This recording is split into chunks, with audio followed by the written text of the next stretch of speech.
I've been a mainframe programmer for about 30 years, and when I finally got laid off by Nielsen in on March of last year, I had all this time on my hands, and I picked up a partially worked story, and I looked at it and I said, no, if I'm going to ever get this published as fiction, I am darn well better get ink on paper before real life catches up with my story.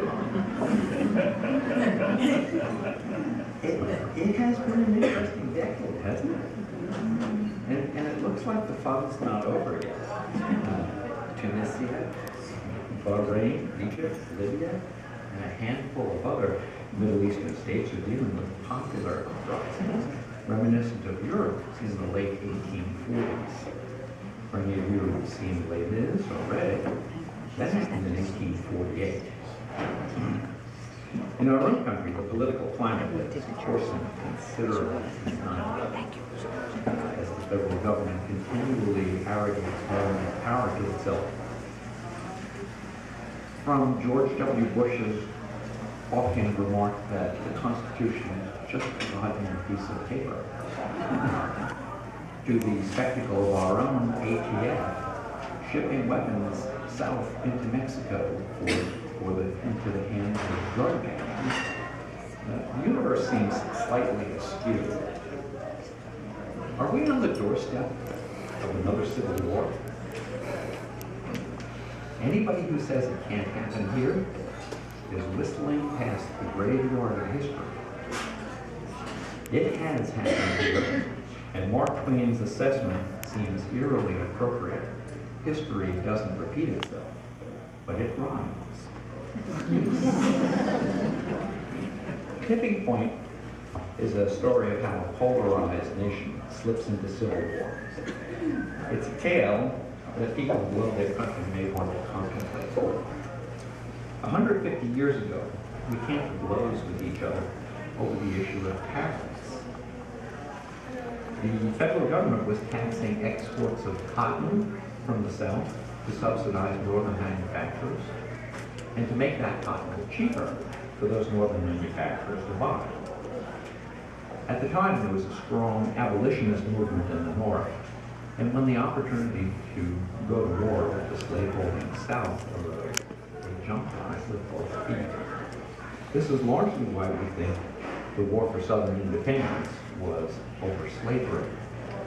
One of my managers at IBM used to tell the story of his grandmother cautioning him, "Garland, don't you never let them damn Yankees tell you the war was over slavery. Your grandpappy, Mike, your great-grandpappy fought in that war, and we was closer to being slaves than owners." The earliest file I have on the computer for Tipping Point dates from November of 2006. In 2006, the gun rights lobby was beginning to flex its muscle, and the gun control lobby was beginning to feel pain. Organizations like the Brady Campaign and the Million Mile March were losing steam due largely to some horribly adverse statistics. Florida, for instance, had been a shall-issue state for about 20 years at that point, and they'd seen crime numbers decline, often dramatically, in all but one of those years. Armed with those numbers, organizations like NRA, Gun Owners of America, Jews for the Preservation of Firearms Ownership, and others pushed for more and more relaxation of gun control laws. Inevitably, this caused some virulent debates between true believers and disbelievers. Which side is which is left as an exercise for the student. There are two correct answers. On the Usenet news group I follow, a fellow named Jeffrey Deggy offered this observation: there will be civil war in this country before there is meaningful civilian disarmament. Some days, talking to the anti-gun movements, I feel like I'm standing with a crowd of 8-year-olds, ankle deep in gasoline, begging them not to play with matches. It had the ring of truth. With this as background, I surmise that the next great social battle would be over the right to keep and bear arms. If something were going to trigger massive social unrest to the point of civil war, I thought, that something would be the Second Amendment. If I were writing this today, I would have a colorful palette of options: health care, illegal immigration, corporate bailouts, Washington corruption, unemployment, offshoring of jobs. And of course, this still does. Any of these, in my view, could polarize the country adequately to produce another clash, such as we had in 1861. It would be wrong, by the way, to call that civil war. In a civil war, both sides contend for control of the whole.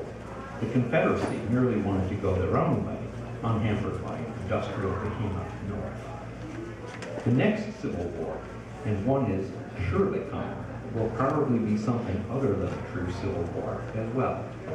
One side will want to control the other, which merely wishes to be left alone. Only one side will be yearning for the entire pie. I'm absolutely certain we don't want to do this again. I am equally certain that we will. Whether the issue will be guns, as Tipping Point suggests, or something else entirely, hardly matters. What we can predict with frightening certainty is that when the dust settles, many of our friends and relatives, if not we ourselves, will remain only as images on a computer disk. And there will be two countries. Whether there will be one government or two governments is a matter only for the survivors. John Edward Dahlberg, Lord Acton, is remembered for his observation that power corrupts and absolute power corrupts absolutely. In Robert E. Lee's later years, he maintained a lively correspondence with Dahlberg.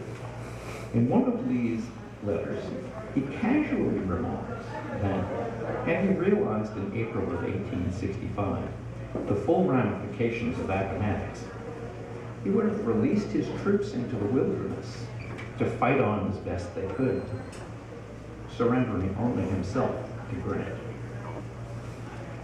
That is a blood-chilling prospect. Had Lee done this, we would have seen here in America approximately what we are now seeing in Afghanistan: 2 to 8 casualties a day, every day for 145 years. We do not want to go there. That's basically the story of Tipping Point, how the country slips into civil war just because someone doesn't realize how much people value this aspect of American civilization. It's fiction. Let's hope it stays that way.